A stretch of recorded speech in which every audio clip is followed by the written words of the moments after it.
Class 12th का biomechanics and sports पूरी की पूरी एनसीईआरटी लाइन बाय लाइन हम देखने वाले, ताकि आप यहाँ कोई भी चीज मिस आउट नहीं करने वाले हैं। ये चैप्टर आपको पूरा क्रिस्टल क्लियर हो जाएगा, whether you are preparing for normal board exams हो गया या फिर स्कूल के एग्जाम्स हो गए, सबके लिए ही ये वीडियो इनफ है। तो चलिए शुरू करते हैं। अभी दीदी पढ़ाई में लगे अब सब इजी। अभी दीदी तैयारी हो ऐसी कि हो सक्सेस स्पीडी। सबसे पहले आपकी एनसीईआरटी मेंशन करती है यहाँ बायोमैकेनिक्स एंड स्पोर्ट्स में ओवरव्यू इन द सेंस इस चैप्टर में हमें क्या क्या पढ़ना है, और इस वीडियो के एंड आते आते आपको ये सब चीजें बिल्कुल समझ आ जाएंगी, कोई डाउट नहीं बचेगा। सबसे पहले आपको न्यूटन्स लॉ ऑफ मोशन वगैरह पढ़ना है, लिवर्स के बारे में पढ़ना है, इक्विलिब्रियम क्या होता है, फ्रिक्शंस कैसे होते हैं, प्रोजेक्टाइल स्पोर्ट्स में कैसे बनता है, ये सब हम पढ़ने वाले हैं। तो चलिए शुरू करते हैं। सबसे पहला आता है द इम्पॉसिबल किक। एक बेसिकली एनसीईआरटी मेंशन करती है, मैं चाहती हूँ इसको एक बार मैं आपको पढ़ा दूं ताकि अगर बाई चांस एग्जाम में यहाँ से भी क्वेश्चन आ सकता है। तो एक रॉबर्टो कार्लोस जो थे ना, इन्होंने 1997 में फिजिसिस्ट जो थे पूरे दुनिया के, वो बैफल्ड हो गए बाय द इमेजेस। तो एक बॉल का कर्व हुआ था बेसिकली, तो वो देख के ना साइंटिस्ट लोग अचंभा हो गए। On the most famous study जो कि ये 4 French scientist that is Guillaume Dupeux हो गया, एनी डी गॉफ हो गया, डेविड क्यूरे हो गया और क्रिस्टोफर क्लैनेट हो गया ना, इन्होंने एक न्यू जर्नल ऑफ फिजिक्स सितंबर 2010 में पब्लिश किया था। इस स्टडी में फिजिसिस्ट ने एक तरीके से सीरीज ऑफ एक्सपेरिमेंट और एनालिसिस करा के एक इक्वेशन निकाला था जो कि एक्सप्लेन कर रहा था बॉल की ट्रेजेक्टरी, यानी बॉल को यहां से किक किए तो कैसे ये उड़ के इधर गया इस तरीके से, तो इसकी ट्रेजेक्टरी क्या है ये दिखाया गया, ऑल द फोर्स जो कि इस मूवमेंट पे उस बॉल पे लगे हुए होंगे। उन्होंने कहा in the case of soccer where toys as small as L is worth commenting on it, the ball trajectory, एक तरीके से इस तरीके से ट्रेजेक्टरी बनता है बॉल का अगर आप उसको पैर से मारेंगे, है ना। देखिए एक बॉल की ट्रेजेक्टरी हमेशा ही ऐसा सोची जाती है, बॉल यहां से आएगा ऐसे जाएगा, अगर बॉल स्पिन कर जाए तो ये क्या हो जाएगा, एक तरीके से सरप्राइज और अनप्रिडिक्टेबल हो जाएगा गोलकीपर के लिए, और गोलकीपर उस बॉल को नहीं पकड़ पाएगा। In the way we interpret a famous goal by Brazilian player एक था रॉबर्टो कार्लोस, जो फ्रांस के अगेंस्ट 1997 में उन्होंने एक गोल किया था। ये जो फ्री किक किया था उन्होंने, ये एक डिस्टेंस पे अप्रोक्सीमेटली 35 मीटर के डिस्टेंस पे इन्होंने किक किया था। That is comparable to the distance for which we expect this kind of unexpected trajectory. ठीक है, तो 35 मीटर ऑलमोस्ट एक तरीके से ऐसा डिस्टेंस माना गया है कि इस तरीके की अनएक्सपेक्टेड ट्रैजेक्टरीज बन सकती है, प्रोवाइडेड ये क्या वो शॉट पावरफुल इनफ था। और अनदर कैरेक्टर जो रॉबर्टो कार्लोस की एबिलिटी थी, वो बॉल जो है ना ब्रूटली अंदर नेट की तरफ ब्रूटली बेंड हो जाती थी at the velocity still large enough to surprise the keeper, यानी कीपर सरप्राइज हो जाता था, वो बॉल को रोक ही नहीं पाता था। ड्यूप्लेक्स और लेगॉफ, क्यूरे, क्लैनेट जो ये 4 साइंटिस्ट थे, उन्होंने कंक्लूड किया कि अगर करेक्ट कैलकुलेशन से अगर हम लोग और डिस्टेंस सही हो, फोर्स रिपीटेड हो, तो ये जो फेमस बॉल है ना, ये जो फेमस गोल की जा रही है, ये रेप्लिकेट की जा सकती है अगर जिस सेम एंगल ये सबसे ये गोल की गई है। हाउएवर ये इम्पॉसिबल है ना। इसीलिए ये जो गोल हुआ ना, इसको एक फुटबॉल मिरेकल कहा गया। मिरेकल है किस तरीके से गोल किया गया है ना। ऑल्दो फिजिक्स इसको परफेक्टली एक्सप्लेन करती है कि बॉल की ट्रेजेक्टरी कैसे बनती है, the condition of this movement such कि किस तरीके से पावर किक हुआ, क्या होगा पॉइंट ऑफ इंपैक्ट उस फुटबॉल पे, क्या डिस्टेंस है उस गोल का, वेयर यहाँ पर जो रेयरली इस तरीके से बॉल की ट्रेजेक्टरी बनती है, ये मिरेकल है। ये सब एक्सप्लेन किया गया है फिजिक्स के द्वारा। तो ये है वो बेसिकली फोटो, किस तरीके से बॉल को जब किक किया गया था तो कैसे ट्रेजेक्टरी बनाई थी। इस देखिए बॉल जाती थी ऐसे और यहाँ गोल घूम के यहाँ हो जाती थी, जिससे कीपर बेचारा परेशान। फोंटानेरी वन ऑफ द एडिटर, ये एक एडिटर थे, फिजिक्स ऑफ लाइफ रिव्यूज एक थ्योरी ऑफ बायोसाइंस है, ये 2 साइंटिफिक जर्नल्स हैं। इनके एडिटर जो थे उन्होंने क्या ऐड किया कि अगर बॉल को had not stopped in the net, अगर नेट में स्टॉप नहीं होता तो ये एयर में ही कंटिन्यू होते जाता, एक स्पाइरल ट्रैजेक्टरी बनाता जैसे इमेज दिखाती है। नहीं समझ आया? देखिए इसमें उन्होंने क्या मेंशन किया कि यहाँ ये गोल कैसे करते थे। ये जब इनको किक करते थे ना बॉल को, तो बॉल किक होके ऐसे जाती थी, तो जो गोलकीपर है उसको क्या लगेगा, बॉल तो उधर गई तो मुझे पकड़ने की जरूरत नहीं है, but guess what happens, ball इधर से जाके यहाँ गोल हो जाती थी। तो ये मिरेकल था शॉट, ये मिरेकल शॉट था, जिससे कि यहाँ गोलकीपर भी हैरान, भाई क्या हो गया, है ना। बट यहाँ बोला जा रहा है अगर बीच में नेट नहीं आता, नेट से बॉल नहीं टकराता तो क्या होता। तो ये जो है ना, देखिए इस तरीके से गया ये, तो गोल नेट, अगर नेट से टकरा गया तो, अगर नेट से नहीं टकराता तो ये इस तरीके से स्पाइरल होते जाता। तो यही बोला गया है इस पैराग्राफ में। इजरायली एक साइंटिस्ट थे एलिस ग्रैटी, ये उन्होंने भी थ्योरी से बताया कि ये जो किक है बेसिकली रॉबर्टो कार्लोस की, इन अ यूट्यूब वीडियो उन्होंने लेसन बताया फिजिक्स के डमीज का, जिसमें इस मैजिक को, ये जो मैजिक मिरेकल हुआ है, इसको एक्सप्लेन किया। और इन्होंने बताया कि इन 1997 जब फ्रांस और ब्राजील के बीच में ये मैच चल रहा था, तब एक यंग ब्राजीलियन प्लेयर जो कि रॉबर्टो कार्लोस है, इन्होंने 30 मीटर से इस तरीके से 35 मीटर जो है दूर से किक लगाई थी। 35 मीटर दूर से एक तरीके से सीमलेसली इम्पॉसिबल किक थी, जहां पर डायरेक्ट लाइन, ये देखिए गोल, क्या गोल इधर, बिल्कुल गोल तो सामने था, लेकिन ये कहा जा रहा है इधर जा रहा था, तो गोल के तो सामने किक नहीं लगाई थी। बट किक इस तरीके से थी कि बॉल जो है वो उड़ी, but before going out of bounds ये क्या हुई, लेफ्ट के साइड मुड़ी और गोल हो गई। ठीक है, according to Newton's first of law of motion, अगर कोई ऑब्जेक्ट मूव कर रहा है सेम डायरेक्शन और वेलोसिटी से, तो अंटिल अनलेस कोई फोर्स अप्लाइड नहीं होता है, वो उसी डायरेक्शन में मूव करता रहेगा। तो जब कार्लोस ने बॉल को किक किया तो उन्होंने एक डायरेक्शन और velocity they the, but what force made the ball swerve and score one of the most magnificent goal in its history. यानी कि डायरेक्शन और वेलोसिटी तो उन ब्राजीलियन प्लेयर ने दे दी, बट वो जो बॉल स्विंग किया ये एक बहुत ही मैग्निफिसेंट चीज था।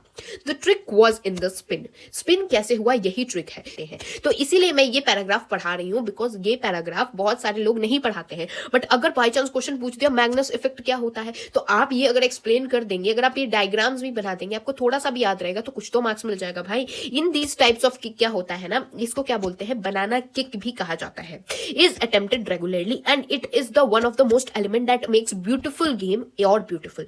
ये जो बॉल कर्व होती है ना विद द प्रिसीजन, देखिए ये बहुत डिफिकल्ट है इस तरह की किक लगाना। अगर गोल, बेसिकली अगर आपने गोल को किक किया और बहुत हाई किक कर दिया तो ये क्या होगा, गोल के ऊपर से चली जाएगी। अगर टू लो किक कर दिया तो ये ग्राउंड को छू जाएगी। अगर टू वाइड किक कर दिया तो गोल तक पहुंचेगी ही नहीं, और नॉट वाइड इनफ तो डिफेंडर उसको पकड़ लेगा अगर ज्यादा वाइड नहीं हुआ। अगर ज्यादा स्लो हो गया तो हुक्स अर्ली या फिर not at all, too fast हो गया तो hooks too late. The same physics made it possible to score another impossible goal was an assisted corner kick.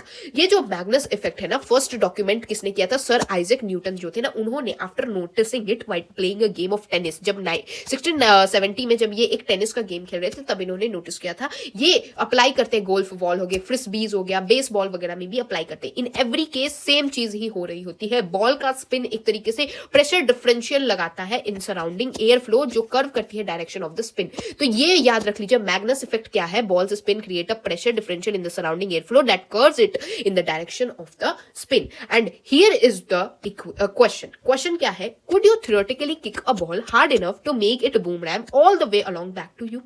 क्या आप किसी इस तरीके से किक करें बॉल को कि आपके ऐसे बॉल गया और वापस से आपके पास आ गया?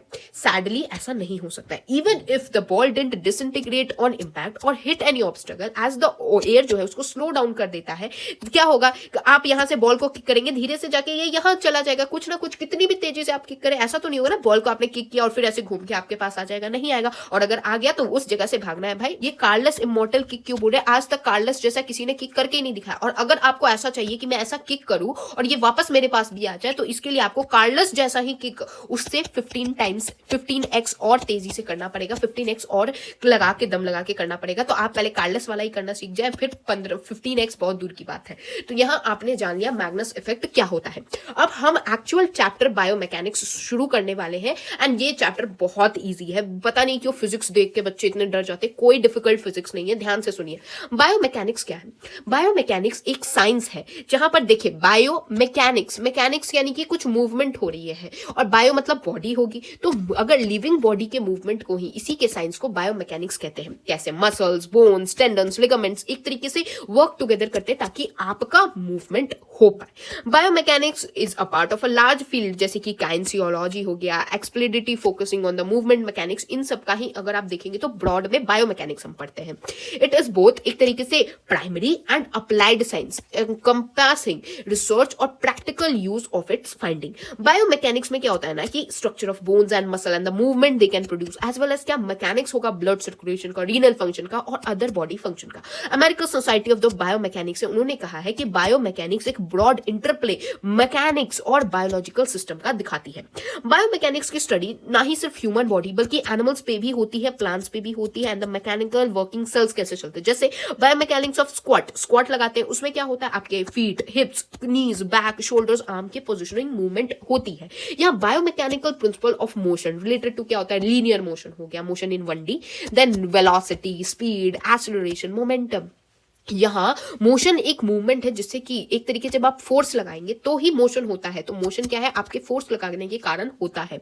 कोई भी in any physical activity there are multiple forces और डिफरेंट मोशन होते हैं जो कि अभी हम पढ़ने वाले। This can include angular motion हो गया अराउंड अ जॉइंट, और the motion of a whole body हो गया वेरियस डायरेक्शन में। मोशन और movement of the body are often caused by forces produced by our muscles के कारण, बट ये हर बार नहीं होता है कि हर बार मसल ही फोर्स एक्सर्ट करती है। फॉर एग्जांपल, एक ऑपोजिशन प्लेयर ने दूसरे प्लेयर को धक्का दिया ग्राउंड पे, तो ये फोर्स कहां से आया, उनसे आया, ना कि उनके मसल्स से ये फोर्स आया, है ना। उन्होंने धक्का दिया ना कि मसल्स ने, है ना। यहाँ motion can be linear, angular या और जनरल भी मोशन हो सकता है। यहाँ टाइप्स, कौन सा मोशन का टाइप है ये डिटरमाइन होता है डायरेक्शन ऑफ द मूवमेंट से। The only type of motion are asked to understand की linear motion, motion in 1D ही आपसे पूछा जाएगा। हाउएवर इस तरीके वेलोसिटी, स्पीड, एक्सेलरेशन वगैरह को प्रॉपर्ली अप्लाई करने के लिए, मोमेंटम कैसा है इस सब को दिखाने के लिए, किस तरीके का मोशन, ये सबको डिफाइन करने के लिए आपको वेलोसिटी, स्पीड, एक्सेलरेशन, मोमेंटम वगैरह प्रॉपर्ली स्टडी करना पड़ेगा। इन जनरल मोशन एक तरीके से लीनियर और एंगुलर मोशन दोनों का कॉम्बिनेशन होती है। जैसे 4400 मीटर का स्प्रिंट कराना होता है तो इसमें क्या होता है, लीनियर मोशन भी चाहिए, एंगुलर मोशन भी चाहिए। इसलिए इंपॉर्टेंट हो जाता है कि आप लॉज ऑफ मोशन समझिए। अगर आपको अभी जो मैंने इतना सब कुछ समझाया फिर भी अगर नहीं समझ आया ना, लॉज ऑफ मोशन समझ जाएंगे ना, तो ये सब आपको फिजिकल एजुकेशन, स्पोर्ट्स में बहुत हेल्प करने वाला है। न्यूटन्स लॉ ऑफ मोशन क्या है, अब यहां से मत डर जाइए कि अब फिजिक्स शुरू हो गया, भाई हम फिजिक्स कैसे पढ़ेंगे। ये बहुत इजी सा है। देखिए, इसमें सर आइजैक न्यूटन जो थे 1642 से 1727 तक वाले, इन्होंने क्या बोला, एक बहुत ही ग्रेट साइंटिस्ट थे और मैथमेटिशियन थे। इन्होंने 3 general rules, 3 laws of motion निकाले, किस तरीके से होती है मूवमेंट एक ऑब्जेक्ट की। पहला लॉ ऑफ मोशन कहते हैं law of inertia. First law में कहते हैं कि एक body will remain at rest, या फिर चलती जाएगी अनटिल एंड अनलेस कोई एक्सटर्नल या रिजल्टेंट फोर्स उस पे नहीं लगता है। फिर से रिपीट कर रही हूं, first law of motion states की एक बॉडी या तो रेस्ट पे रहेगी, रेस्ट पे है तो रेस्ट पे रहेगी, जहां पर पड़ी है वहीं रहेगी, या फिर अगर मूवमेंट कर रही है तो वो मूवमेंट करती रहेगी जब तक कि कोई एक्सटर्नल फोर्स नहीं लगाते हैं। तो आप भी जो बॉल को किक करते हैं वो इन्फिनिटी तक चलती जाती, बट वहां जब आप बॉल को किक करते हैं तो फ्रिक्शन फोर्स भी लगता है, जिसके कारण एक समय के बाद बॉल रुक जाती है। तो फर्स्ट लॉ ऑफ मोशन यही स्टेट करता है, that is known as law of inertia. Inertia का मतलब होता है resistance of object to change in its motion, including changes direction हो गया, ये सब एक कांस्टेंट स्पीड पे। इसका एप्लीकेशन स्पोर्ट्स में क्या होता है, अगर स्लाइड हॉकी एक तरीके से आइस पे इस तरीके से खेला जाता है, यहां पर इट विल स्टॉप प्लेयर को। आइस पे जब फ्रिक्शन लगता है तो प्लेयर, नहीं तो ये तो घिसते स्केट करते करते प्लेयर निकल जाता भाई, इन्फिनिटी तक की दूरी तय करते रहता है। लेकिन यहाँ क्या होती है, फ्रिक्शन होती है आइस पे, जिससे कि ये स्टॉप हो जाता है। अगर तो जैसे आइस पंख है यहाँ पर, ये जो है ना, ये जो हॉकी पंख है उसको आइस से इस तरीके से जब हॉकी स्टिक से किक मारेंगे इसको, तो जब हॉकी स्टिक से इसको मारेंगे तो ये तो भाई इन्फिनिटी समय के लिए चलते ही रहना चाहिए, बिकॉज क्योंकि यहाँ न्यूटन ने कहा है कि जब तक कोई एक्सटर्नल फोर्स नहीं लगती है, ये तो कोई भी ऑब्जेक्ट अगर मूवमेंट करिए तो मूवमेंट करती रहेगी। बट यहाँ क्या एक्सटर्नल फोर्स लगती है, फ्रिक्शन फोर्स भी लगती है, और आगे जो गोल लगा रहता है, गोल से भी ये टकरा जाएगी तो वो भी फोर्स इसको रोक देगा, इसलिए यहाँ पर ये रुक जाती है। दूसरा, आइस स्केटर जो आइस पे ग्लाइडिंग वगैरह करते हैं, विद द सेम स्पीड वो ग्लाइड करते रहते हैं, मतलब एक बार जो स्पीड शुरू होती है ना वो फिर खत्म ही नहीं होती, बट यहाँ एक्सटर्नल फोर्स फ्रिक्शन की लग रही होती है, इसलिए स्केटर्स रुक सकते हैं। जो अनबैलेंस्ड फोर्स एक प्लेयर का फुट लगाता है, हेड लगाता है, या फ्रिक्शन या ग्रेविटी लगाती है ड्यूरिंग ए सॉसर गेम, तो सॉसर गेम में क्या होता है, बॉडी के मसल्स का यूज किया जाता है एक फोर्स डेवलप करने के लिए, ताकि आप जब किक लगाएंगे तो ये बॉल मूवमेंट करेगी। और कौन स्टॉप करेगा, अगर नेट नहीं रहेगा तो कोई स्टॉप नहीं करेगा, फ्रिक्शन नहीं रहेगा तो ये बॉल तो चलता ही जाएगा, बट इसको रोकने के लिए यहाँ नेट स्टॉप करता है। अगर एक बॉल जब फेंकी जाती है मिड एयर तो ओनली फोर्स जो उस पर लगती है वो होती है ग्रेविटी वाली फोर्स। तो क्या होता है, जब जैसे ये बॉल है, बॉल को जब फेंकी जाएगी तो ये बॉल इन्फिनिटी तक आगे नहीं जाते जाएगा, बॉल पे ना सिर्फ एक फोर्स लगती है जब ये एयर में होती है, that is known as the force of gravity. इससे क्या होता है, इसको ये नीचे, ग्रेविटी वाली इसको नीचे खींचती रहती है, तो इसका ट्रेजेक्टरी पता है कैसे बनता है, ये ऐसे करके ऐसे बनता है, बिकॉज यहाँ फोर्स, इसको ये ग्रेविटेशन फोर्स, एक ही फोर्स इस पे लगती है। अगर ग्रेविटेशन फोर्स नहीं लगती तो बॉल तो ट्रैवल करता ही जाता है इसी कांस्टेंट स्पीड पे अनटिल अनलेस कोई इस पे पर्सन या कोई टच नहीं करता ना, तब तक ये जो है ना वो चलता ही जाता। अगर बॉल को आपने ऊपर फेंक दिया होता और स्पेस में पहुंच जाता वो बॉल, लेकिन ग्रेविटी इसको पुल करती रहती है, इसलिए एक ट्रैजेक्टरी बना के ये गिरती है। फिर नेक्स्ट आता है second law of motion. Second law of motion बताता है ma क्या है, मास इनटू एक्सेलरेशन। क्या बोल रहा है, इसने बोला कि जो नेट फोर्स किसी चीज पे एक्ट कर रहा है वो क्या होता है, F is equal to ma होता है, मास इनटू में एक्सेलरेशन। तो एक्सेलरेशन ऑफ द बॉडी जो होती है वो प्रोड्यूस होती है directly proportional to the magnitude of the net force in the same direction of the net force. यानी नेट फोर्स जिस सेम डायरेक्शन में लग रहा है उसी के फोर्स में एक्सेलरेशन प्रोड्यूस होती है, और ये एक्सेलरेशन इनवर्सली प्रोपोर्शनल होती है मास की। यानी अगर मास बढ़ेगा तो एक्सेलरेशन घटेगा, मास घटेगा तो एक्सेलरेशन ऑब्वियसली बढ़ेगा। जितना ज्यादा मास होगा उतना ज्यादा नेट फोर्स लगेगा आपको, ज्यादा अगर ज्यादा भारी कोई चीज है उसको किक करने में आपको ज्यादा फोर्स लगेगा, वही यहां गिवन है। इन जनरल अगर आप सेम फोर्स लगाएंगे एक ट्रक और एक कार को पुश करने के लिए, तो कार के पास ऑब्वियसली ज्यादा एक्सेलरेशन होगा, बिकॉज कार की वेट कम है, ट्रक की वेट ज्यादा है। तो जिसकी कम वेट है तो उसका क्या होगा, ज्यादा एक्सेलरेशन होगा। जिसका वेट कम उसका ज्यादा एक्सेलरेशन, और जिसका वेट ज्यादा उसका कम एक्सेलरेशन। तो अगर आप सेम फोर्स लगाएंगे तो एक ट्रक को क्या हो जाएगा, इसमें ज्यादा आपको नहीं एक्सेलरेशन देखने को मिलेगा, जबकि कार में ज्यादा देखने को मिलेगा, है ना। इसका एप्लीकेशन स्पोर्ट्स में क्या होता है, तो जैसे शॉर्ट पुट होता है, शॉर्ट पुट में क्या होता है, प्लेयर को इस तरीके से एक बॉल होती है उसको फेंकना होता है, तो जो ज्यादा फोर्स लगाता है टॉसेस द शॉर्ट पुट एक करेक्ट एंगल में, तो यहां पर होता है ज्यादा डिस्प्लेसमेंट। शॉर्ट पुट में क्या होता है ना, इस तरीके की बॉल को जितनी दूर हो सके उतनी दूर फेंकना होता है, तो जो ज्यादा फोर्स लगाएगा तो उसका क्या बनेगा, ज्यादा एक्सेलरेशन बनेगा। और यहां पर अगर जो करेक्ट एंगल से भी डालेगा, पता चला आपने बहुत ऊपर फेंक दिया, तो ऊपर फेंक देंगे तो तुरंत ही यहां नीचे गिर जाएगा। जबकि एक होता है 45 degree angle. 45 degree angle is the best angle, because 45 एक ऐसा डिग्री एंगल होता है जिसपे जितनी सबसे मैक्सिमम दूरी तय करता है वो होता है 45 डिग्री एंगल पे। अगर आप पूरा, आपने देखा होगा क्रिकेट का जब शॉट्स भी मारते हैं तो क्रिकेट का बॉल अगर आपने देखा होगा, तो अगर बॉल कोई प्लेयर ज्यादा ऊपर फेंक देता है ना, वो पक्का ही पक्का नीचे गिर के कैच हो जाती है। बट वही अगर अच्छे एंगल पे फेंका जाता है तो बॉल दूर जाती है और छक्का लगता है ना। वैसे ही यहां पर ग्रेट डिस्प्लेसमेंट होगा शॉर्ट पुट को अगर आपने करेक्ट एंगल पे फेंका, वेयरएज प्लेयर जो कम फोर्स लगाएंगे उनका शॉर्ट पुट ज्यादा दूर नहीं जाएगा। जैसे डिस्कस थ्रो भी होता है, if we want to determine कि किस तरीके से फोर्स एक्ट हो रहा है, मान लीजिए 2 kg का डिस्कस है, तो अगर एक्सेलरेशन इसने दिया है 20 का, तो force is equal to mass into में एक्सेलरेशन। ठीक है, निकालते हैं हम लोग। मास है 2 kg का, एक्सेलरेशन इसने दिया है 20 का, तो फोर्स कितने का हो गया, 40 न्यूटन का फोर्स इसने लगाया होगा। तो 40 न्यूटन आपको क्या पता चल गया कि कितना फोर्स लगा है ना। अगर एक बॉल को आपने देखा होगा, जब बॉल थ्रो किया जाता है या किक किया जाता है या उसको कहीं भी स्ट्रक किया जाता है किसी तरीके का भी, तो ये एक तरीके से एक डायरेक्शन, जिस अप्लाइड फोर्स जहां डायरेक्शन लगती है ना उसी तरफ जाता है। अगर आपने बॉल को इधर से फोर्स लगाया तो वो ऑब्वियसली इधर जाएगा। ऐसा तो नहीं होगा ना बॉल को आपने इधर किक लगाया तो ये आपकी तरफ और भाग के आएगा, नहीं। इफ अ प्लेयर जो होता है वो इंप्रूव करता है लेग स्ट्रेंथ, अपनी बॉडी मास को सेम ही रहेगा, लेग स्ट्रेंथ इंप्रूव करता है, तो वो ज्यादा इंक्रीज एबिलिटी हो जाती है कि वो अपने बॉडी को लेग्स इस तरीके से अच्छे एजिलिटी और स्पीड के साथ भगा पाते हैं ना। एक सॉसर के गेम में यहाँ ज्यादा स्पीड फोर्स की जरूरत पड़ती है बॉल को किक करने के लिए। जितना ज्यादा फोर्स रहेगा उतनी जल्दी यहाँ पर एक्सेलरेशन ज्यादा बनेगा, तो ज्यादा डिस्टेंस कैलकुलेट होगा। यहाँ पर भी थर्ड लॉ ऑफ मोशन जो होता है ये भी सॉसर के लिए, सॉसर फुटबॉल ही समझ लीजिए, उसमें ही ये ज्यादा इंपॉर्टेंट होता है। Now third law of motion, हर चीज का इक्वल एंड ऑपोजिट रिएक्शन होता है। Every action has an equal and opposite reaction, and ये रिएक्शन सेम मोमेंटम और ऑपोजिट वेलोसिटी के साथ होती है। इट स्टेट्स दैट व्हेनेवर कोई ऑब्जेक्ट जो है दूसरे सेकंड ऑब्जेक्ट पे फोर्स लगा रहा है, तो सेकंड ऑब्जेक्ट भी इक्वल और ऑपोजिट डायरेक्शन में, जैसे मान लीजिए ये ऑब्जेक्ट है और ये दूसरी ऑब्जेक्ट है, इस ऑब्जेक्ट ने इस पे फोर्स लगाया, तो इसने मान लीजिए 10 न्यूटन का फोर्स लगाया इस पे, तो ये भी इस पे 10 Newton equal but opposite. Opposite मतलब ये उल्टी डायरेक्शन में लगा रहा है, ना कि इस डायरेक्शन में लगाएगा, नहीं, ये उल्टी डायरेक्शन में लगाएगा, यानी और लगाएगा 10 न्यूटन का, यानी इक्वल एंड ऑपोजिट डायरेक्शन का फोर्स एक्सर्ट होता है। जब आप फ्लोर पे चलते हैं तो फ्लोर भी जितना फोर्स आप लगा रहे हैं ना उतना ही जमीन भी आप पे लगा रहा होता है, तो कोई भी फोर्स अकेले एक्ट नहीं करता है, इक्वल एंड ऑपोजिट में होता है। अब इसका एप्लीकेशन स्पोर्ट्स में होगा, स्विमिंग में डाइवर को क्या करना रहता है, कुछ इस तरीके से पुश करना रहता है। ये जिस बोर्ड पे होता है इसको पहले पुश करता है, तो इसको जब नीचे की तरफ जाता है तो ये ऊपर की तरफ फेंकाता है और फिर ये नीचे की तरफ जाता है, तो स्प्रिंग एक तरीके से स्प्रिंग का काम करता है, प्रोजेक्टाइल बना के फिर ये परफॉर्मेंस दिखाई जाती है। जब आप एक स्मॉल रोइंग बोट वगैरह में जाएंगे विंटर वाटर वाले एरिया में, तो आप क्या करते हैं, यहाँ पर ये जो चप्पू चलाते हैं, चप्पू क्या होता है पीछे की तरफ पुश करता है, तो आप आगे की तरफ बढ़ते हैं, तो सेम फोर्स जितनी तेजी से आप आप यहाँ फोर्स लगाएंगे उतनी ही ऑपोजिट डायरेक्शन में इक्वल फोर्स ये भी लगाने वाला है। ड्यूरिंग अ सॉसर का मैच, जब फुटबॉल का देखिए मैच चल रहा है तो आप जब बॉल को किक करते हैं ना तो बॉल भी आप पे उतना ही फोर्स लगाता है जितना आपने उस पे लगाया, बट आपको उतना पता नहीं चलता होगा बिकॉज आपके जो लेग्स हैं उसका मास ज्यादा होता है एज कंपेयर्ड टू बॉल, तो आपको उतना पता नहीं चलता है।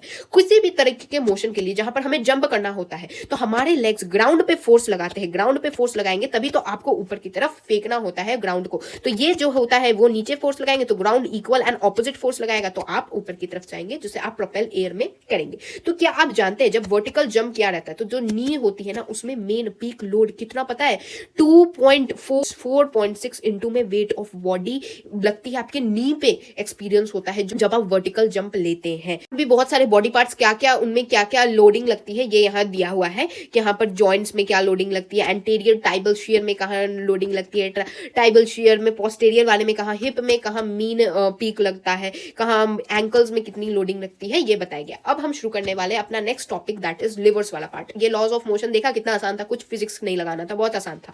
नाउ अब हम लिवर सिस्टम शुरू करने वाले हैं। अब लिवर जो होता है ना ये एक तरीके का मशीन ही होता है एंड जो ह्यूमन बॉडी का मैकेनिज्म होता है ना लिवर पे ही वर्क करता है, अभी मैं आपको बताऊंगी भी। तो लिवर सिस्टम में ना एक लोड होता है, एक फलक्रम होता है, एफर्ट होता है और लिवर होता है। कैसे होता है वो बताती हूँ। बेसिकली इसमें लोड को हम इस साइन से डिनोट करेंगे, फलक्रम को इससे, एफर्ट को इससे और लिवर को हम लोग कुछ इस तरीके से डिनोट करेंगे। ये आके मैं बताती हूँ क्या लिखा हुआ है, ठीक है। तो सबसे पहले इसमें क्या होता है ना, डिफरेंट टाइप्स ऑफ लिवर होता है, first class, second class, third class liver होता है। जिसमें फर्स्ट क्लास लिवर में क्या होता है, फलक्रम यहाँ लगता है, आपका लोड ऐसे लगता है और फोर्स ऐसे लगता है। जबकि सेकंड क्लास लिवर में क्या होता है, आपका फलक्रम इधर होता है, लोड यहाँ लगता है और फोर्स ऐसे लगता है। और थर्ड क्लास लिवर में फलक्रम इधर होता है, फोर्स ऐसे लगता है, लोड ऐसे लगता है। इसके एग्जांपल्स पे मैं बताती हूँ बॉडी में कहाँ कहाँ होता है। पहले मैं ये बता देती हूँ लोड क्या होता है। तो लोड वो ऑब्जेक्ट होता है जिसको रिक्वायरिंग मूवमेंट, यानी लोड क्या बेसिकली इज द ऑब्जेक्ट जिसको मूवमेंट कराना है। एफर्ट वो है जो आप मस्कुलर फोर्स लगाने वाले हैं जिससे कि आप ऑब्जेक्ट की मूवमेंट कराएंगे, एफर्ट हो जाएगा वो। और फलक्रम जो है वो जॉइंट है अराउंड विच जो हाँ मूवमेंट अकर होती है उसे फलक्रम कहते हैं। और बोन या जो स्केलेटन होता है वो लिवर का काम करता है। तो ये हो जाएगा आपका बॉडी में ये क्या अलग अलग चीजें हैं। अब देखिए एग्जांपल से देखते हैं। बॉल फेंकते हैं तो आप पे फर्स्ट क्लास लिवर यूज होता है। वही जब सेकंड क्लास लिवर की एग्जांपल बताती हूँ, जब आप बॉल ऑब्वियसली ऐसे कूद के फेंक रहे हैं तो उसमें क्या होता है, जो आपका फलक्रम होता है वो एंकल का जॉइंट होता है, एफर्ट आपके गैस्ट्रो सिनेमियस होते हैं एंड लोड जो होता है वो एंकल का जॉइंट होता है। कैसे होता है देखिए, आप लिवर ये है, फोर्स ऐसे लग रहा है, लोड ऐसे लगेगा, फलक्रम यहाँ पर है, ठीक है। तो आप यहाँ भी ध्यान दीजिए, फलक्रम यहाँ पर है, आपका जो लोड है वो इस तरीके से है और आपने जो फोर्स एफर्ट लगाया है वो अपने मसल से ऐसे ऊंचा उठने का वो ऐसे लगाया। तो इसका मतलब क्या हुआ, सेकंड क्लास लिवर हुआ।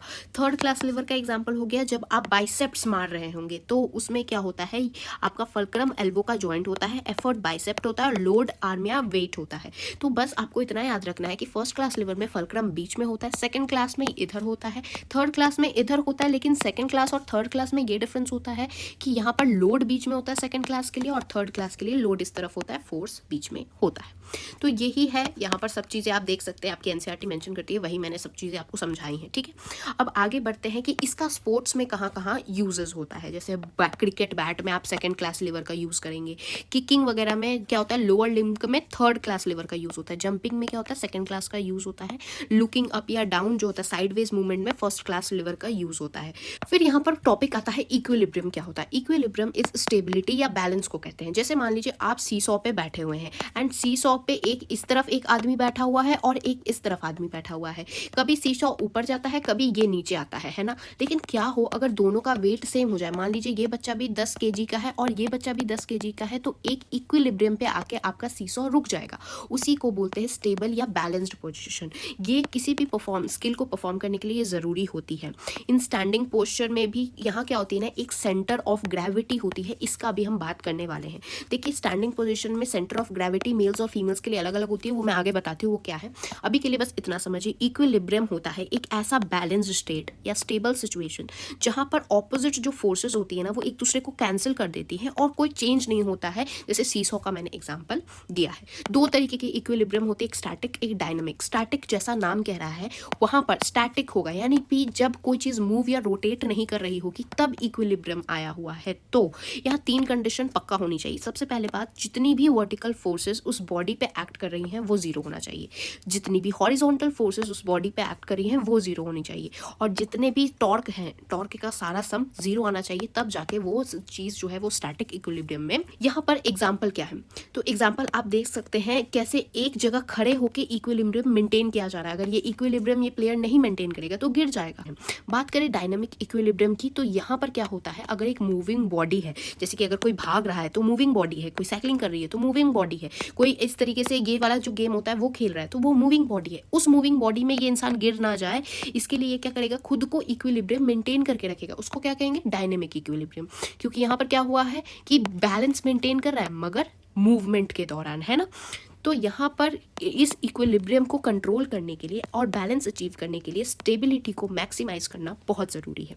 अब यहाँ पर ऑब्जेक्ट जो है ना, जब कांस्टेंट वेलोसिटी से मूव करता है तो there is no change in speed या direction, it is set to be dynamic equilibrium, उसको हम डायनेमिक इक्विलिब्रियम कहते हैं। जहाँ पर ऑब्जेक्ट जब एक कांस्टेंट वेलोसिटी से जाए तो कोई स्पीड या डायरेक्शन में चेंज ना करे, उसको कहेंगे डायनेमिक इक्विलिब्रियम। तो जो डायनेमिक इक्विलिब्रियम होता है या फिर डायनेमिक स्टेबिलिटी होती है ना, इसका मतलब है कि आप अपने शरीर को मूवमेंट के दौरान बैलेंस कर पा रहे हैं। एग्जाम्पल क्या है, ये सारे वो एग्जाम्पल्स है जब मूवमेंट के दौरान जो प्लेयर्स हैं वो खुद को कैसे बैलेंस कर रहे हैं। अब यहाँ पर डिग्री ऑफ स्टेबिलिटी को कैसे क्या क्या चीज़ें डिटरमाइन करती है कि हाँ ये इंसान स्टेबल रहेगा। तो यहाँ पर सबसे पहले broader the base greater the stability, एक तरीके से ऐसे समझिए, while standing spreading the legs in the direction of the movement provide stability, यानी जिस डायरेक्शन में मूवमेंट हो रही है उसी में अगर आप अपना पैर खुला करके खड़े हैं तो ज़्यादा ब्रॉडर बेस मिल रहा है, इसलिए ज़्यादा स्टेबिलिटी मिलेगी। बॉडी वेट जो है वो डायरेक्टली प्रोपोर्शनल है स्टेबिलिटी के, यानी अगर बॉडी वेट ज़्यादा रहेगा तो स्टेबिलिटी भी ज़्यादा होने वाली। जैसे कौन से स्पोर्ट्स, रेसलिंग वगैरह, टाइक्वांडो, बॉक्सिंग वगैरह में क्या होता है, जिनकी बॉडी वेट ज़्यादा होती है उनकी स्टेबिलिटी ऑब्वियसली ज़्यादा हो जाती है।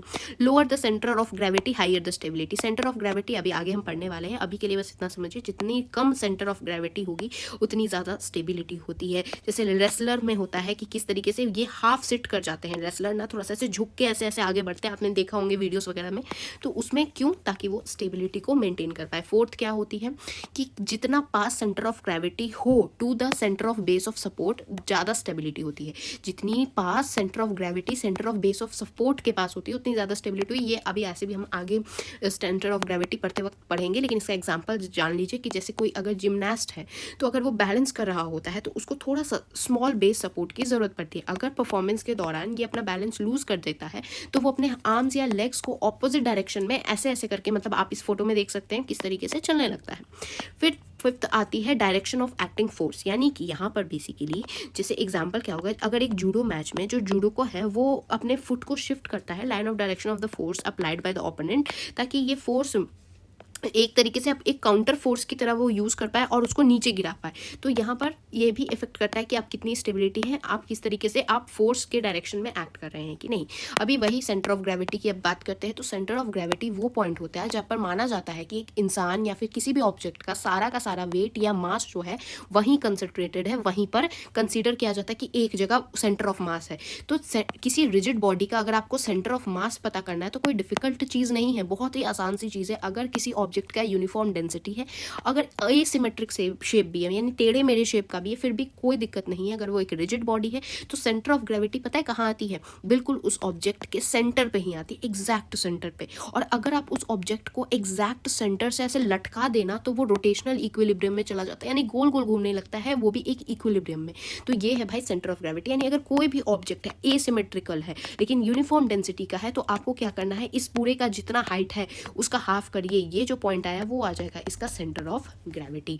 नाउ यहाँ एग्जांपल क्या है, जैसे आप यहाँ देख सकते हैं रनिंग के दौरान आप देखिए जो रनर का सेंटर ऑफ ग्रेविटी क्या है, इस तरफ है, और ये सेंटर ऑफ ग्रेविटी क्या है, कम है, नीचे के साइड है, और अपने लोअर जो है ना बॉडी के फ्रंट में है, लोअर बॉडी के फ्रंट में है, जिससे क्या हो रहा है, इसमें एक्सेलरेशन का इसको एडवांटेज मिल रहा है ना।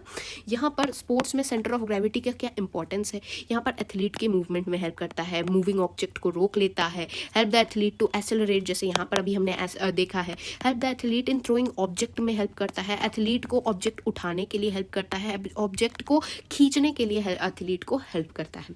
यहाँ और सारे भी एग्जांपल्स है सेंटर ऑफ ग्रेविटी के, आप देख सकते हैं। तो ये एक तरीके से रेसलिंग जैसे स्पोर्ट्स में क्या होता है, एक प्रॉपर बैलेंस पोजीशन को बनाने के लिए, ताकि जो ऑपोजिट प्लेयर है उसको मूवमेंट ना करा सके, इसलिए वो इस तरीके से फैल जाते हैं, ठीक है। अब क्या आप जानते हैं कि सेंटर ऑफ ग्रेविटी जो होता है वो मेल और फीमेल के लिए अलग अलग होता है। तो बेसिकली जो मेल्स होते हैं उनके लिए, एक अडल्ट मेल के लिए 56.18% ऑफ हाइट ग्राउंड से जो होता है वो मेल का सेंटर ऑफ ग्रेविटी आ जाता है। वही फीमेल का 55.14% of height from basically from the ground वो आता है आपकी फीमेल का। तो ये अलग अलग होता है, ठीक है। अब बात करते हैं आपके फ्रिक्शंस क्या होते हैं। फ्रिक्शन है क्या भाई? फ्रिक्शन वो चीज़ है जो मोशन को अपोज करती है, मोशन को रोकती है। दो सर्फेसिस के बीच में होती है, जो आपस में टच में होते हैं उनके बीच में फ्रिक्शन होती है।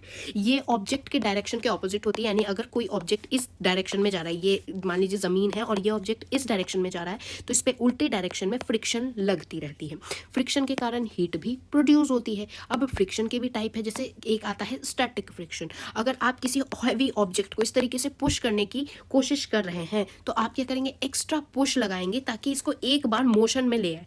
जैसे ही मोशन में ये आ जाता है तो फिर ये ऑब्जेक्ट जो है ना वो मूवमेंट करने लगता है, ठीक है। आपको फोर्स तो लगाना ही पड़ेगा। तो इस वाले फ्रिक्शन को जो इस पे लगेगा, जैसे इस तरफ मूवमेंट हो रही है इस ब्लॉक की, तो फ्रिक्शन क्या होगा, उसके ऑपोजिट लगेगा। फिर बात करते हैं काइनेटिक फ्रिक्शन की, कि काइनेटिक फ्रिक्शन कब होता है कि हम ना फोर्स लगा रहे हैं किसी ऑब्जेक्ट पे और ऑब्जेक्ट को मूव करा देंगे। इसमें बेसिकली ना 3 तरीके के फ्रिक्शन होते हैं। सबसे पहला आता है स्लाइडिंग फ्रिक्शन। स्लाइडिंग फ्रिक्शन का मतलब होता है कि हम किसी ऑब्जेक्ट को पुश कर रहे हैं सरफेस के अलोंग, तो जो फ्रिक्शन लगती है उसे कहते हैं स्लाइडिंग फ्रिक्शन। जैसे स्केटिंग ऑन आइस हो गया, या फिर आप ये वाला स्पोर्ट देख सकते हैं, ये जो कर रही है वो स्लाइडिंग फ्रिक्शन का एग्जांपल है। रोलिंग क्या हो गया, रोलिंग वो हो गया जैसे रोलर स्केट्स का जो होता है, इसमें क्या हो रहा है, व्हील्स और सरफेस के बीच में फ्रिक्शन लग रहा है, तो इसको क्या बोलेंगे, रोलिंग फ्रिक्शन कहते हैं। तो अब बात करते हैं फ्लूइड फ्रिक्शन की। फ्लूइड फ्रिक्शन क्या होता है, अगर फ्लूइड्स जैसे गैस, एयर, वाटर में जो फ्रिक्शन लगता है मूविंग ऑब्जेक्ट्स जब ट्रैवल करती हैं तो उसको कहते हैं फ्लूइड फ्रिक्शन। जैसे आप जब स्विमिंग करते हैं तो आप पे फ्लूइड फ्रिक्शन लगता है। जैसे ये जब फ्लाई कर रहा है, ग्लाइडिंग हो रही है, तो उस समय कौन सी एयर फ्रिक्शन लगा रही है, इससे क्या हो रहा है, इसको क्या बोलेंगे, गैस के या एयर के फ्रिक्शन से क्या हो रहा है, इसी को भी फ्लूइड फ्रिक्शन कहते हैं। अब कौन कौन सी चीज़ें फ्रिक्शन को इफेक्ट करती हैं, देखिए अभी हमने क्या देखा कि हम जब इसे पुश कर रहे थे तो इसके ऑपोजिट, जैसे हमने इस तरफ पुश किया तो इसके ऑपोजिट क्या आ रही थी, फ्रिक्शन का फोर्स लग रहा था। अगर आपको फ्रिक्शन कम करना है तो आप क्या कर सकते हैं, अगर आप यहाँ पर तेल गिरा दे तो आपका आराम से चीज़ फिसलने लगेगा। यानी लुब्रिकेशन के हेल्प से, तेल लगाने से क्या होता है, दो सर्फेसिस के बीच में आपका फ्रिक्शन कम हो जाता है, ये है ना। अब यहाँ पर फ्रिक्शन जो होता है ना रोलिंग में कम होता है rather than pushing an object. आप खुद सोचिए, आप एक बॉक्स को धक्का दे रहे हैं तो आपको ज़्यादा फोर्स लगानी पड़ेगी बिकॉज फ्रिक्शन ऑपोजिट डायरेक्शन में ज़्यादा लग रहा है। लेकिन वही चीज़ अगर आपने बॉक्स के नीचे एक व्हील लगा दिया है और आप फिर उस बॉक्स को धक्का दे रहे हैं तो आपको फोर्स कम लगानी पड़ेगी, यानी रोलिंग फ्रिक्शन कम होता है रैदर देन आपका ये जो बेसिकली पुश करते हैं आप किसी ऑब्जेक्ट को पुशिंग फ्रिक्शन से, है ना। अब यहाँ पर फ्रिक्शन ज़्यादा होता है अगर सरफेस रफ होती है तो, और फ्रिक्शन इंक्रीज कब करता है, अगर दो फोर्सेस जो दो ऑब्जेक्ट के बीच में है वो ज़्यादा हो तो उसमें फ्रिक्शन बढ़ जाती है। बेसिकली कहा जाए तो स्मूथ सरफेस जो होती है वो कम फ्रिक्शन प्रोड्यूस करेंगी दैन अनइवन सरफेसेस, यानी कि अगर कोई उबड़ खाबड़ सरफेस है तो उसमें ज़्यादा फ्रिक्शन होने वाली है। अब फ्रिक्शन रिड्यूस करने का क्या तरीका है, पॉलिश कर दीजिए, लुब्रिकेट कर दीजिए। किसी तरीके से आपको स्मूथ सरफेस बनाना है, पॉलिश कर दीजिए, लुब्रिकेट कर दीजिए, व्हील्स या बॉल बेयरिंग का यूज़ करिए, जैसे स्केटिंग्स जो रोलर स्केटिंग्स वगैरह करते हैं ना वो लोग यूज़ करते हैं। स्ट्रीम लाइनिंग का हेल्प करिए, जैसे जो आपके बोट्स होते हैं, बोट्स के शेप ना कुछ इस तरीके से होते हैं, क्यों होते हैं, ये स्ट्रीम लाइन शेप का यूज़ करते हैं ताकि जो वाटर फ्लूइड फ्रिक्शन है उसको कम कर सके। अब कुछ ना एडवांटेज भी होते हैं फ्रिक्शन के, कुछ डिसएडवांटेज भी होते हैं। एडवांटेज जान लेते हैं। देखिए फ्रिक्शन के ही हेल्प से ना शायद आप चल पा रहे हैं, बिकॉज अगर फ्रिक्शन नहीं होता तो आप चलते फिसल जाते। फ्रिक्शन के हेल्प से ही आप चल पा रहे हैं। जैसे एथलेटिक्स में जो होते हैं शूज़ जो होते हैं उनमें स्पाइक्स होते हैं, क्यों होते हैं, ताकि फ्रिक्शन बना रहे, नहीं तो प्लेयर तो भागेगा तो फिसल जाएगा। तो फ्रिक्शन के हेल्प से ही यहाँ पर ग्रिप बनी रहती है। बैडमिंटन हो गया, बास्केटबॉल हो गया, जहाँ पर शूज़ और कोर्ट के बीच में एक ग्रिप बनी रहती है फ्रिक्शन के कारण। क्रिकेट में जो फील्डर्स होते हैं वो शूज़ पहनते हैं, स्पाइक्स वाले शूज़ पहनते हैं, क्यों, ताकि वो जब दौड़े तो ये ना हो कि वो फिसल जाए। सॉफ्ट सरफेस वो नहीं चाहते हैं, वो चाहते हैं रफ सरफेस रहे ताकि फ्रिक्शन ज़्यादा हो और अच्छी पकड़ हो सके मेरी यहाँ ज़मीन में, है ना। साइकिलिंग के दौरान जो टायर्स होते हैं वो क्या होता है, स्लिप ना हो जाए, स्किड ना हो जाए, इसके लिए टायर्स में स्पाइक्स होते हैं। फुटबॉल में क्या होता है, फुटबॉलर जब किक करता है और फिर कैचेस द बॉल तो फ्रिक्शन जो है ना उसी को दौड़ने भागने के लिए ये हेल्प कर रहा है। अब जिमनास्ट जो होते हैं वो जब जिम वाले इक्विपमेंट्स को, जैसे मान लीजिए कि अगर 50 kg का डंबल उठाना है तो उसमें क्या करते हैं ये लोग, ये अपने हाथ को थोड़ी कभी देखा कि तेल लगा के उठाने जाते हैं, नहीं, दे क्या करते हैं लाइम पाउडर को अपने हाथ में लगाते हैं ताकि उनका हाथ जो है ना वो अनइवन सरफेस बन जाए, सॉफ्ट ना बने, वो क्या बन जाए, आई मीन स्मूथ ना बने, वो रफ सरफेस बन जाए ताकि वो अच्छे से फ्रिक्शन के हेल्प से उठा पाए, है ना। जैवलिन में क्या होता है, फ्रिक्शन ही तो है वो अलाउ करता है कि वहां पर जैवलिन को थ्रो कर पाए, एक ग्रिप बना पाते हैं, है ना। रनिंग में फ्रिक्शन काम करता है शूज और ट्रैक के बीच में, ताकि अगर बेसिकली अगर फ्रिक्शन कम रहेगा तो क्या होगा, एथलीट गिर जाएगा, फॉल कर जाएगा। सॉसन में क्या होता है, यहाँ पर बहुत सारे नंबर और साइज के स्पाइक्स होते हैं, और ये बेसिकली टेक्निकल डिफरेंस इसलिए होता है बिकॉज यहाँ डिफरेंट टाइप ऑफ फ्रिक्शन जिन प्लेयर्स को जैसा चाहिए होता है वो यूज करते हैं। वेट लिफ्टिंग में क्या होता है, स्लिपिंग को प्रिवेंट करने के लिए स्पेशली हैवी वेट्स ये लोग क्या करते हैं, डिजाइंड शूज का यूज करते हैं। तो ये हो गया कुछ एडवांटेज। अब डिसएडवांटेज क्या होता है, यहाँ पर बाइसाइक्लिंग के दौरान अगर जो इंसान साइकिलिंग करते हैं तो क्या होता है, जब फ्रिक्शन होती है ना तो हीट भी प्रोड्यूस होती है, मैंने अभी बताया था। तो जब साइकिल बहुत तेज चलती है ना तो हीट प्रोड्यूस हो जाती है, और ज़्यादा हीट के कारण कभी कभी एक्सीडेंट्स हो जाते हैं, टायर बर्स्ट हो जाता है। वेट लिफ्टिंग और जिमनास्ट में क्या होता है, यहाँ पर जो स्किन या पाम जो होती है ना वो डैमेज हो जाती है फ्रिक्शन के कारण, स्किन उखड़ने लगती है। तो ये भी एक है। पोल वॉल्ट्स, इसमें क्या होता है, पोल वॉल्ट्स के दौरान जो वॉल्टर है वो हो सकता है अपना ग्रिप खो दे, और यहाँ पर if less friction is there between palms and pole, palm और पोल के बीच में अगर फ्रिक्शन कम रहा तो इसलिए हाथ छूट सकता है। तो ये भी है, फ्रिक्शन जो है ना वो मूवमेंट को डिफिकल्ट कर दे। जैसे मान लीजिए स्विमिंग में ही है, तो स्विमिंग में फ्रिक्शन हो रहा है तभी तो इंसान जो है ज्यादा एनर्जी लगा रही है। एक्सेस अगर फ्रिक्शन होता है इसका मतलब आपको एक्सेस एनर्जी लगानी पड़ रही है। फ्रिक्शन के कारण इंजरीज भी हो सकती है, जैसे आपने देखा होगा अगर कोई प्लेयर दौड़ते दौड़ते अगर अचानक से गिर जाता है ना तो उसके घुटने वुटने छिल जाते हैं, तो ये क्यों हो रहा है, फ्रिक्शन के कारण ही हो रहा है। वही वियर या टीयर आ जाता है स्पोर्टिंग इक्विपमेंट्स में, स्पेशली अगर आपने देखा होगा कि अगर आप कोई कपड़े पहन के गए, मान लीजिए किसी ने नी वाला पहन रखा है, नी गार्ड, और वो नी के बल गिर गया, चलो उसका स्किन तो बच गया लेकिन इक्विपमेंट तो खराब हो जाता है, वो पूरा फट जाता है। तो ये फ्रिक्शन के कारण कुछ डिसएडवांटेज होते हैं। अब यहाँ पर ना एक टॉपिक आता है लिमिटिंग फ्रिक्शन क्या होता है।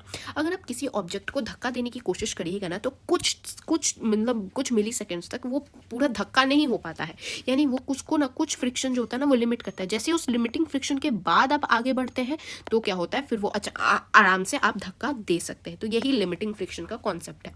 अब आपका लास्ट टॉपिक आता है what is this projectile. Projectile basically ये होता है कि अगर आप किसी बॉल को ही मान लीजिए फेंक रहे हैं तो ये ना एक इस तरीके से पैराबोलिक पाथ बना के आगे जाके गिरती है। अब ये डिपेंड करता है कि आप कौन से एंगल से बॉल को फेंकते हैं। अगर आप अगर आप 45 डिग्री के एंगल से फेंकते हैं तो बॉल मैक्सिमम दूरी तय करती है। अगर आप ज़्यादा ऊंचा शुरू में ही बॉल फेंक देंगे तो क्या होगा, तुरंत ही नीचे यहाँ आके गिर जाएगी। और अगर आप ऐसे फेंकते हैं तो वो भी थोड़ी दूरी तय करती है, वो डिपेंड करता है आप कितने के एंगल से फेंक रहे हैं। यहाँ पर जो प्रोजेक्टाइल होता है अंडर विच इन्फ्लुएंस होता है, ग्रेविटी और एयर रेजिस्टेंस के इन्फ्लुएंस में होता है। ये पैराबोलिक ट्रेजेक्टरी को पाथवे को फॉलो करते हैं, क्यों, ग्रेविटी के कारण। इसका मतलब क्या हुआ, देखिए आपने यहाँ से बॉल फेंका, बॉल गई ऊपर, ये पहुंचा आपका बॉल। अब होना क्या चाहिए था, बॉल सीधे सीधे सीधे सीधे निकल जाना चाहिए था, मगर ऐसा होता थोड़ी है। बॉल पे क्या होती है, ग्रेविटेशन फोर्स लगती है, इसलिए कुछ देर बाद ये आके नीचे गिर जाता है। तो ग्रेविटी के कारण बेसिकली ये नीचे गिर जाता है। यहाँ पर ना दो आपको मोशंस देखने को मिलेंगे, एक वर्टिकली प्रोजेक्टाइल मोशन देखने को मिलेगा, एक ऑब्लिक प्रोजेक्टाइल मोशन देखने को मिलने वाला है, ठीक है। फिर यहाँ पर प्रोजेक्टाइल के कुछ डेफिनेशंस दे रखे हैं। इन सिंपल वर्ड अगर मैं बोलूँ तो अगर एक ऑब्जेक्ट फ्लाइट में है तो अगर उसको आपने एक थ्रो किया है तो वो एक प्रोजेक्टाइल मोशन को ही फॉलो करने वाला है। अगर आपने किसी ऑब्जेक्ट को थ्रो किया है तो ऑब्वियसली प्रोजेक्टाइल मोशन को ही फॉलो करके एक पैराबोलिक पाथ बना के ही नीचे गिरने वाला है। एग्जांपल क्या है, जैसे देखिए बॉल को थ्रो करने पे यही होने वाला है। बास्केटबॉल में भी प्रोजेक्टाइल वगैरह होता है। तो मोशन ऑफ प्रोजेक्टाइल होता है ना, वो दो सेपरेट चीजें साइमल्टेनियसली अकर हो रही होती है, एक हॉरिजॉन्टल डायरेक्शन में और एक वर्टिकल डायरेक्शन में। मैंने वो बता चुकी हूँ, एक कांस्टेंट एक्सेलरेशन के साथ due to force of gravity. ये कंपोनेंट्स का बेसिकली मतलब ये हुआ ना कि जैसे मान लीजिए यहाँ पर कोई ऑब्जेक्ट है तो ये एक तो इस कॉम्पोनेंट में आगे जाना चाहता है लेकिन ग्रेविटी उसको नीचे खींच रही है, तो दो कॉम्पोनेंट में ये चीजें चलती हैं, तभी आपका एक प्रोजेक्टाइल बन के आपको देखने को मिलता है। अब यहाँ पर कौन कौन से फैक्टर एक प्रोजेक्टाइल के ट्रेजेक्टरी को इफेक्ट करेंगे। सबसे पहले ग्रेविटी। ग्रेविटी जो होता है, अगर ग्रेविटी जैसे अर्थ की है तो वो कितनी आपको तेजी से नीचे खींच रहा है उसी पे डिपेंड करेगा। एयर रेसिस्टेंस हो गया, जैसे कि surface area, speed surface of object पे भी डिपेंड करता है। यानी कि क्या हुआ, सरफेस एरिया, जितना ज़्यादा सरफेस एरिया होगा यानी ज़्यादा रेजिस्टेंस मिलेगा। स्पीड यानी कि अगर आप स्पीड ज़्यादा करेंगे तो एयर रेजिस्टेंस भी ज़्यादा हो जाता है। जो सरफेस ऑफ ऑब्जेक्ट यानी कि अगर सरफेस ऑफ ऑब्जेक्ट रफ होता है तो एयर रेजिस्टेंस भी बढ़ जाता है। फिर बात करते हैं आपके मास की। तो मास क्या होता है, जितना कम आपका मास होगा, जितना लाइट आपका ऑब्जेक्ट होगा उतना ही ज़्यादा आप पे एयर रेजिस्टेंस वर्क करने वाला है। जैसे कि यहाँ पर क्या होने जैसे आप कॉर्क जो शटल फेंकते हैं बैडमिंटन का, उसका ये एग्जाम्पल है। Third one is speed and release. इसका मतलब क्या हुआ कि आपने कितने स्पीड, जैसे जैवलिन डिस्कस थ्रो वगैरह में होता है कि आपने कितने स्पीड से उसको फेंका है। फिर एंगल ऑफ रिलीज, यानी कि आपने अगर 45 डिग्री के एंगल से फेंका है तो लॉन्गेस्ट डिस्टेंस दूरी का, और आपने कुछ ज़्यादा ही एंगल फेंक दिया तो तुरंत ही नीचे यहाँ आके गिर जाएगा। तो आप कौन से एंगल से फेंक रहे हैं वो डिपेंड करता है। फिर हाइट ऑफ रिलीज, आपने कितने हाइट पे, जैसे जैवलिन होता है या हैमर थ्रो वगैरह में, ये सब ही हाइट ऑफ रिलीज भी मैटर करता है।